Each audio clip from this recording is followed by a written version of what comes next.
Alright kids, if you were playing Dungeons & Dragons back in the 80s, you're obviously a gamer, and you'd be interested in other games that were very similar to Dungeons & Dragons, I imagine. What other fantasy-based games were available to you during the 1980s? Well, you had a few to choose from. Now, your old Uncle Clockwork isn't going to break these out just yet. I'll save that for another time, one of my unboxing videos. But as you can see, three off the top of my head, from TSR, you had a board game, straight up board game, called Dungeon. Very simple concept. Each one chooses a character. You're either a hero, a superhero, an elf, or a wizard. And as such, you move around the board, each having their own specific characteristics and abilities. Move around the board, fighting monsters, collecting treasure, up to a certain amount, and then return to start. Very simple. But again, it sort of gives you that whole, fantasy dungeon crawl experience without actually having to go through the hassle of organizing a campaign and playing. So just a very simple one night, get the family around a board game, boom, there you go. Dungeon. Next board game on the list would be Dark Tower. That's one of my favorites. Kind of hard to find, but they are rebooting it, if you will. Wanted to understand. I saw a Kickstarter on it. Apparently it made its goal, so you can expect to see a modernized version of this game very soon. But I personally, being the time-traveling toy collector, I love the classics. So it's a very interesting board game with a main electronic component, a central dark tower. Your character figure moves around the board, searching for 3 keys. And then once acquiring those 3 keys, they gather up an army and enter into the Dark Tower to fight the forces within. Of course, competing against up to 3 other players. So you can play it as one person, 1 to 4 players. It has a feature to play as a single player. So it's still an interesting game. And again, soon to be rebooted. Now, Dungeons & Dragons actually did put out some licensed material, another couple of games, like this one here. This is an electronic board game, not unlike Dark Tower, but a little bit more complicated. The electronics are a little bit more complicated. In this, you're actually wandering around a maze-like structure, building the walls of the dungeon as you go. Searching again for treasure and avoiding the dragon that is kind of chasing you around. This one's a little bit more frustrating, but good for a laugh if you're into the nostalgic D&D feel. I'm not really sure if this one is working yet. I'm kind of working on getting it working, because that's another thing your old Uncle Clockwork does. He likes to tinker around on some of these things that he finds. But we'll save that for a whole unboxing later. Again, these would have just been a few of the board games available that you would have been looking at as an 80s Dungeons & Dragons player. But if you were a true gaming geek, you probably had a computer back then. And if you had a computer, well, you had a few more options. Starting in the very early 80s, personal computing became more and more available to society at large. Your old Uncle Clockwork was fortunate as his dad happened to work for IBM. So we got into the whole, computer game a little early. I think the PC Junior. One of the first games that I remember playing that came out that was fantasy based and still is spoken of today is called Zork. Z-O-R-K. Z-O-R-K. And it had two sequels, Zork 1, Zork 2, Zork 3. Very, kind of medieval fantasy-based feel, but with a couple little twists. Completely text-based game. Okay, this was written for like the Commodore 64 or around that time. There are no graphics. It is a completely text-based game, more like a choose-your-own-adventure book that you're kind of interacting with. Very simple, but again, its story was catching, and its popularity lasts to this day for those who played it. Now, moving up, the text-based games really just came and went. Infocom, I believe, was the primary distributor. They had a few more. They did a Hitchhiker's Guide to the Galaxy text-based game. They also did, I think, one called Leather Goddesses of Phobos, which had like a 3D comic, with the glasses and like a scratch and sniff. Yeah. Anyways, again, text-based games came and went, as you know, and we started to get some graphics games. So, Dungeons & Dragons did have a couple of licensed early graphics games made for the Intellivision system. Really cartridge-based, much like the Atari, but it was the competitor to Atari at the time. And TSR basically made a licensing deal with them and managed to get at least 2 games. Really very simple, not much to them. If you've played any Atari 2600 games, you know the graphics. 8-bit graphics, folks. Not much to it. Okay. But things progressed. Eventually, people started abandoning the consoles at that time because really you didn't get much good console material until later on when Nintendo showed up.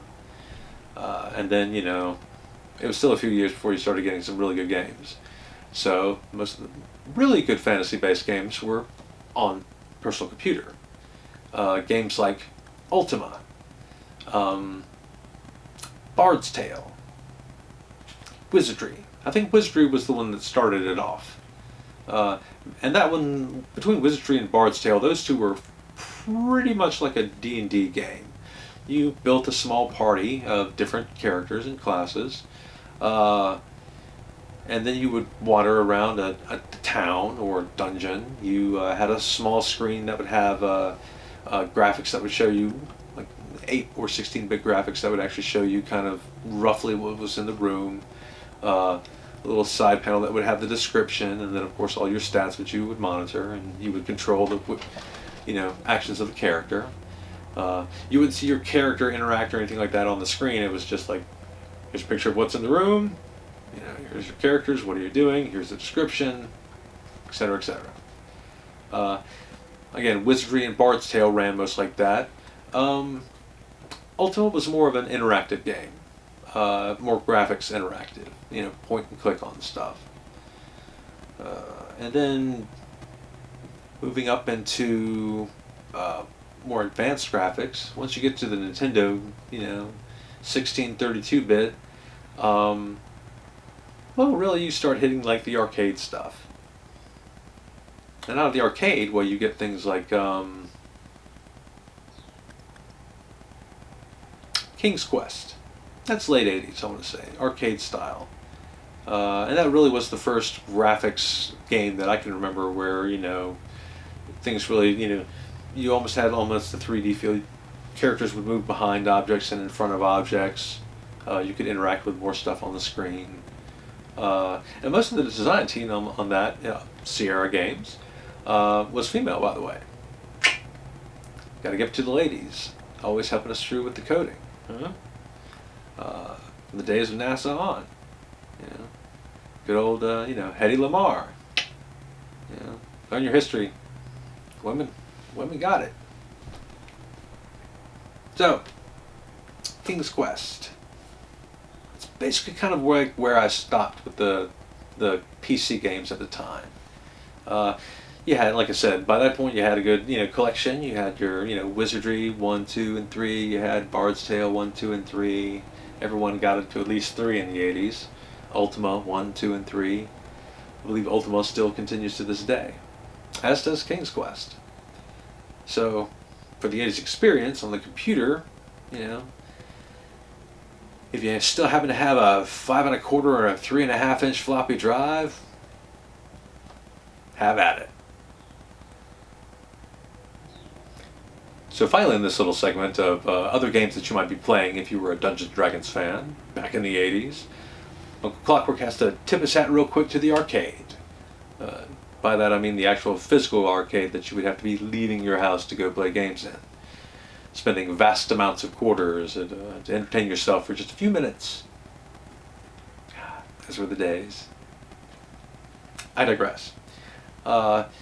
Really, your selection was limited. You didn't have that much.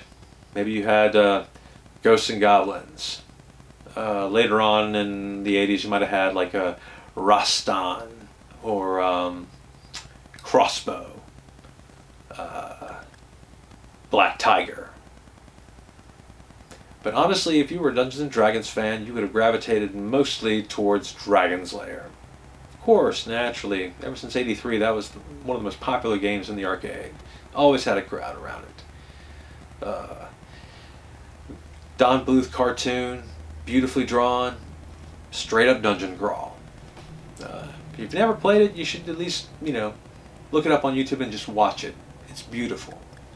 And I've heard rumors they're actually making it into some sort of live action movie or series starring Ryan Reynolds. So keep your eye out. Gotta look out for Dragon's Lair. Makes its rounds every now and again. It's one of these arcade games that just never died. But there was an arcade game that did kind of die that your old Uncle Clockwork mourns from time to time, because it was the best arcade game that I ever experienced. Because it was the only arcade game that ever had a keypad as its interface. That's right. No joystick, no buttons. It was a keypad. The game was called Thayer's Quest. And it was another Laserdisc game, similar to Dragon's Lair. But this one actually ran like a choose your own adventure book, with which you could interact with things on the screen.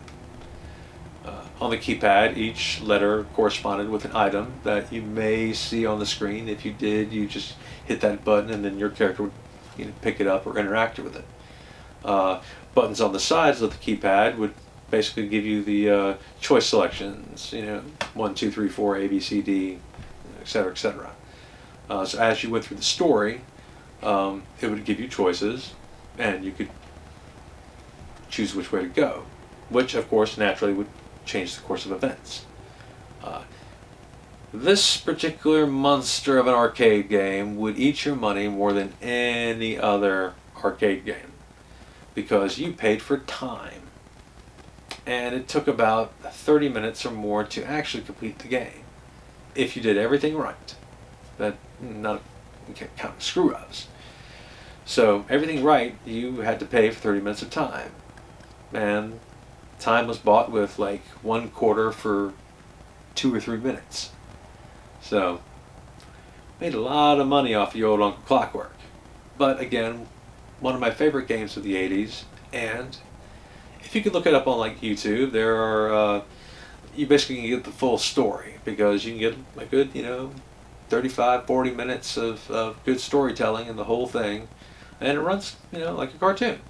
So check it out, Thayer's Quest.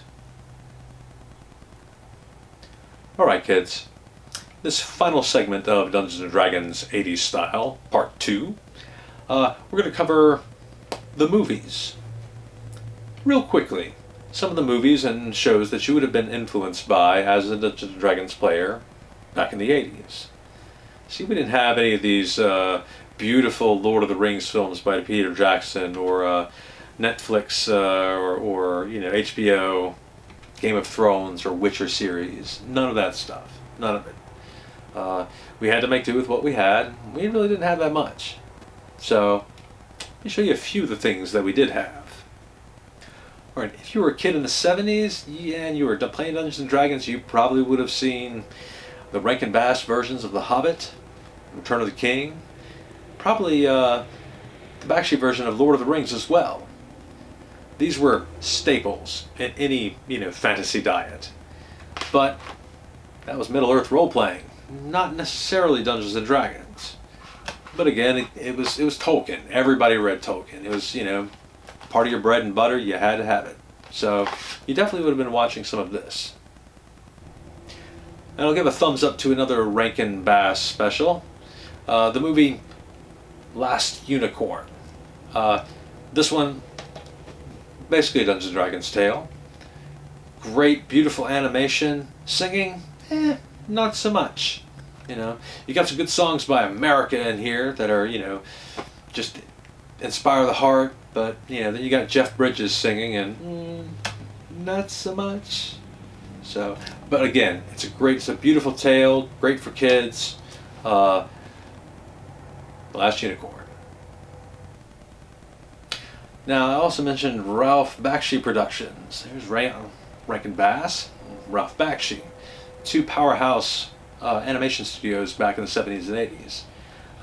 If you were playing Dungeons & Dragons, you probably would have picked up a copy of Wizards, which was a very interesting, elven, war tale. Slightly post-apocalyptic. Not quite overly fantasy, but it would give you at least the whole elf war thing. And then you had Fire and Ice, which was more of a prehistoric, Hyperborean tale, similar to Conan, but not as much sword play. It's mainly clubs and spears. But both of these very well animated, beautiful stories. Again, if you were playing Dungeons and Dragons back in the 80s, you definitely would have been seeing this. Alright, back in the 80s, yeah, I'm going to have to give a nod to He-Man and She-Ra. I don't really want to. It's more fantasy sci-fi, sci-fantasy. There's a heavy science fiction element into this, but really as a young D&D player, this was the closest thing we had to D&D adventures outside of a few other cartoons, where you had the whole, swords and sorcery, going on. So I have to at least acknowledge He-Man and She-Ra. And they have, of course, naturally continued to this day. Amazingly. So, if you were playing D&D back then, you probably would have been watching some of this. Alright. If I throw He-Man and She-Ra a bone, I kind of have to throw Thundar the Barbarian a bone. Okay? If you're a Dungeons & Dragons player and you're at least a preteen, teen, maybe even in college, you might have been watching this back in the 70s and 80s. It was Hanna-Barbera production and King Kirby inspired. Good old Jack Kirby actually did some of the initial work on this, some of the design. It runs kind of sort of like an Edgar Rice Burroughs tale, almost John Carpenter-esque, but it's set in the, distant, 1,000 years in the future after the Earth has, suffered a massive apocalypse, and there's swords and sorcery, but there's also some super science going on. So it's actually a really good cartoon, in my opinion, better than He-Man. So that's why I'm going to throw him a bone here, Thundar the Barbarian. Now, totally ridiculous, didn't even see it coming. Dungeons & Dragons actually made a cartoon back in the early 80s, 82, 83 I think is when this first came out. Didn't see it coming at all and loved it once it hit the airwaves. Never missed an episode, man. I was up every Saturday morning to see this cartoon. So yes, Dungeons & Dragons did have its own cartoon, and if you haven't seen it and you're a Dungeons & Dragons player, you deserve to check it out. I'm pretty sure, you could find most of the episodes on YouTube for free. If not, give your own Uncle Clockwork a call. We can work something out, I'll find a way to stream this. Every Dungeons & Dragons player should at least see this once. It's a brilliant cartoon, actually. It took a lot of risks. I mean, there was some stuff they did that was pretty risky for a child's cartoon back in the early 80s. But in my opinion, I think it paid off pretty well. I'm going to recommend it one more time if you haven't seen it, and then we're going to put it down. You've got to see Dungeons & Dragons the cartoon. Alright, so that's pretty much the animated set. I mean, there are a few little stragglers here and there, you know, Black Star, Galtar, you know, I won't go into the whole list. But that's pretty much the animation that you would have been working with as a D&D player. Now, unfortunately there wasn't much live action either. And some of it was kind of, you know, didn't really capture the Dungeons & Dragons feel. We just had to, you know, work with it and make do. For example, let me see here. Conan the Barbarian. Now, Conan was his own thing. I mean, he was very popular in the 70s and, you know, contributed to the popularity of Dungeons & Dragons. The first movie was rated R, the second movie was rated PG. And to be totally honest, the second movie, Conan the Destroyer, has a more Dungeons & Dragons feel. You know, they actually do put together a party of adventurers. They actually go into kind of like a dungeon crawl scenario. So, you know, if you're a Dungeons & Dragons fan and you were younger, you probably would have seen this. But as an adult, I have to admit, the original Conan the Barbarian is perhaps one of my favorite films. The musical score is just beautiful. I love just listening to the soundtrack just by itself. But really, Dino De Laurentiis, I believe, was the director, or producer. Anyways, they put together a brilliant film that is told mainly through music and cinematography. They don't use a lot of dialogue. And the people who do speak, you know, Schwarzenegger doesn't speak that much, but you've got like, you know, Max von Sydow and James Earl Jones. I mean, it's a brilliant film. If you haven't seen it, go ahead and check it out.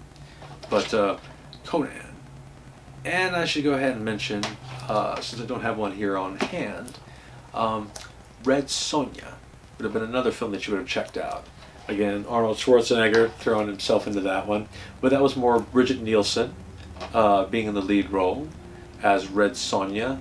Not quite as good as these two. Actually, it was more like the second one here. But I at least have to tip my hat to that one because, you know, good effort, guys. A for effort. But, man, it did not age well. But Conan, Red Sonja. You would have been watching those. Now, in that same Conan-esque, Hyperborean, you know, almost prehistoric fantasy genre, we have the Beastmaster. Please spare yourself the television show. I know they made a television show of it in like the 90s or early part of 2000. Don't even. Okay? Just go back and watch the original with Mark Singer. First off, you know, pretty handsome dude. And second off, really, it's a pretty good tale. You know, through a freak accident of birth, a young man is able to communicate with animals telepathically. And once his village is destroyed and he has to go out on his own, he forms alliances with a small group of animals and proceeds to avenge the death of his tribe and discover his own roots. So, again, kind of Conan-esque. But something you would have been watching if you were a D&D player back in the day. Alright. As a D&D player growing up in the 70s and early 80s, well, you know, got to tip the hat to the old Ray Harryhausen. You know, Clash of the Titans. Again, if you haven't seen this is just a classic film in general. Just kind of a mismatch of all the Greek myths thrown together. But it's brilliant. Got some great acting. You know, you got Laurence Olivier as Zeus. You know, it's got Ursula Andress as Venus. You've got or Aphrodite. You've got Maggie Smith, you know, as the goddess Thetis. I mean, it's a brilliant film. Don't bother watching the remake or the reboot, whatever. No, just watch the original one and get a feel for that good old, you know, Ray Harryhausen stop motion, you know, special effects. I'll even go ahead and throw in, like, you know, some of the older stuff. You know, the Sinbad stuff that he did was pretty good if you're a D&D player. But if you were going to run like a Greek-themed Dungeons & Dragons film campaign, then yeah, Clash of the Titans. Now, I believe, kids, that I already mentioned this film, but I'm going to mention it at least one more time. Excalibur. Yeah, I mentioned this in the first episode. This is basically what my brother helped to introduce me to the game, or what he used to help introduce me to the game.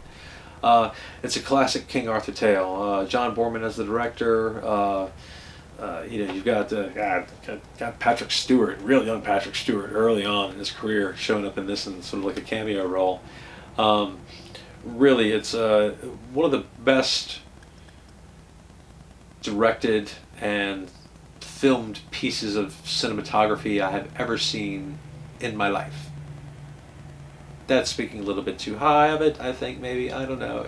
But honestly, it's one of my favorite films. Once it hit my shelf, it never left. And as a Dungeons & Dragons fan, you would have loved it because this was probably the only films where you saw really good plate armor, like full plate armor. And, sword swinging action. So, Excalibur. Now, early, I think it was 81, 82, Disney came out with Dragon Slayer, which was kind of an odd flex for Disney. But really, this has one of the best dragons in cinematic history, I think. Really, it's conventional special effects, a little bit of model work, but huge dragon. Really, to this day, it stands up, kind of like the dinosaurs do in the first Jurassic Park. When you see it, you are impressed, even to this, just beautiful. So, and again, it's a pretty decent tale. Back in the day, this is one of the staples. If you're a Dungeons & Dragons fan, you would have had this in your collection. Well, you didn't know people had a collection back then, but you definitely would have been renting this periodically. So, give it a shot. Check it out. Dragon Slayer. Now here's a film that has, I don't know, I'd say it has stood the test of time. It has its own unique qualities that other films where they have faded. This one didn't. Krull. Okay, this was actually a pretty popular film. I think it was 84, 85. Mid 80s. This came out. It actually had its own video game, stand-up arcade game. That's right. And it's sort of it is a sci fantasy, so there is sort of like some space stuff in it, but it's really like an alien invasion of a medieval world, and it's almost got some fairy tale qualities to it.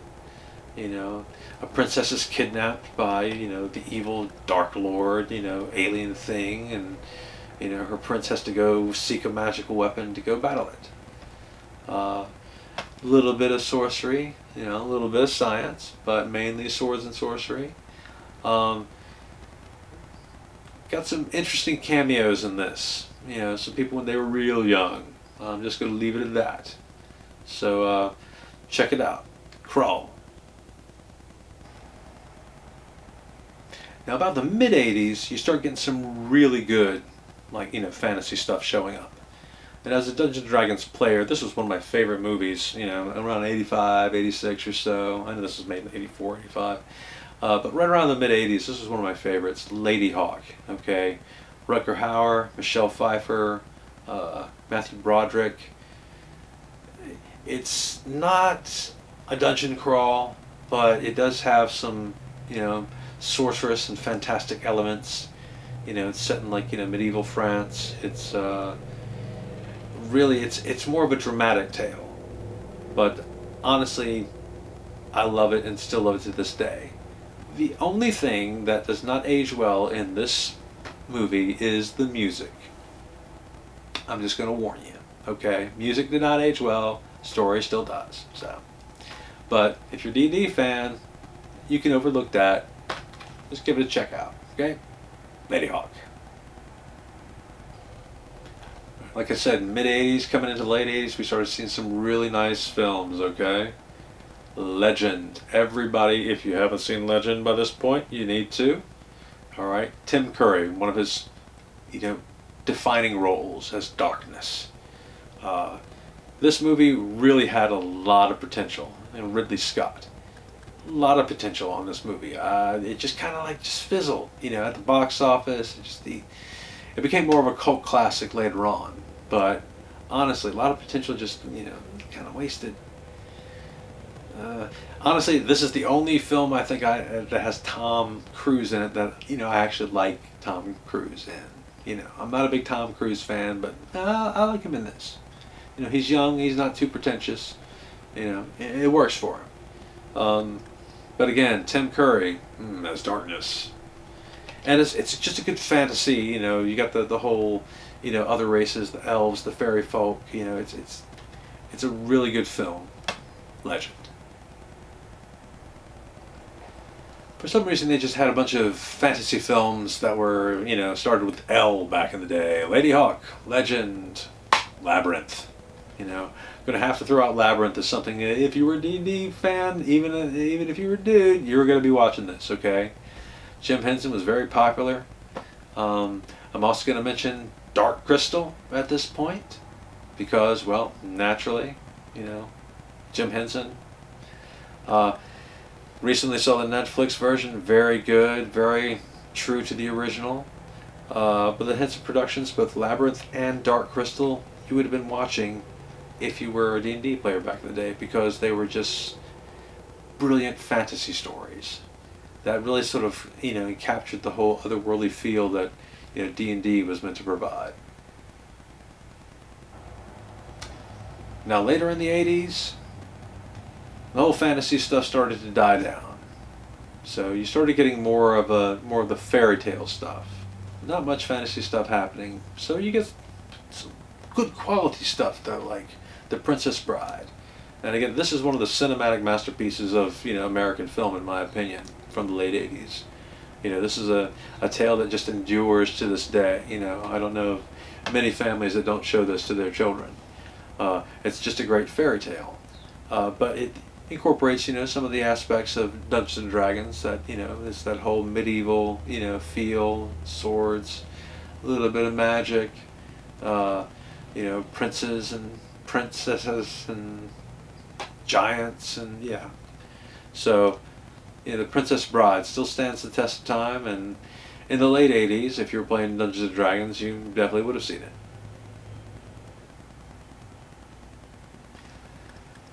Again, in the late 80s, not too much, but when they hit hard. Willow. This is, again, one of the best fantasy movies that were produced out of that time period. And again, a huge cast. Warwick Davis, Val Kilmer, just huge names. Swords and sorcery all the way. It's a good, good versus evil fantasy epic. And again, if you were playing Dungeons and Dragons, you definitely would have seen it. So, Willow. Now, every Dungeons and Dragons player ever had to have this memorized. I'm sorry, it's part of the rules. If you don't have Monty Python and the Holy Grail memorized as a Dungeons and Dragons player, if you don't have it, then you're not playing the game right. Every game had to involve at least busting out with one quote from this movie. Okay, if you were in the 80s, mind you. This was part of the 80s experience. We rattled off quotes from this thing like they were just, rain falling from the sky. So, this definitely would have been something that you would have seen and memorized and be quoting all the time if you were playing Dungeons and Dragons back in the 80s. Now, just on a side note, I'm going to throw in Yellowbeard. If you haven't seen Yellowbeard, look it up and give it a go, okay? Now, if you love Monty Python and the Holy Grail, you're going to love Yellowbeard because it's Monty Python. But it's also basically Monty Python fusing, together with Cheech and Chong and Mel Brooks. Because basically you have nearly the whole cast of Young Frankenstein plus Cheech and Chong, in addition to Monty Python showing up in this film. It's like everyone who was in comedy at the time decided to do this. So, and it's a pirate tale to boot. You can just say goodbye to Pirates of the Caribbean and Johnny Depp. No disrespect, he did a great job as, Jack Sparrow, but Yellowbeard kick his ass. All right, that's all I'm saying.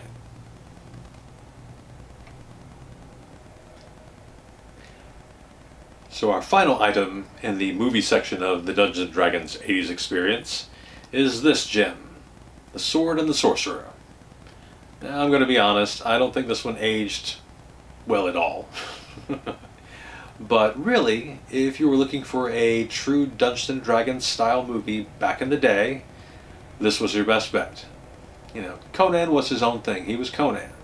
And that's Hyperborean stuff. You know, the Lord of the Rings stuff, that's Middle-earth role-playing. That was a completely separate game.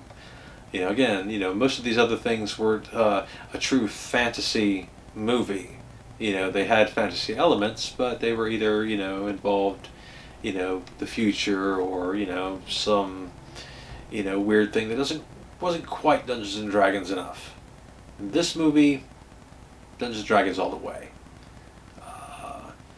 Really, you had, you know, demonic sorcerer, you had, you know, special magic sword, you had, you know, kings and knights and, you know, evil warlords and, I mean, a dungeon crawl, torchlit dungeon crawl. I mean, it really, this movie, more than any of the others back in the day, captured the feel of Dungeons and Dragons.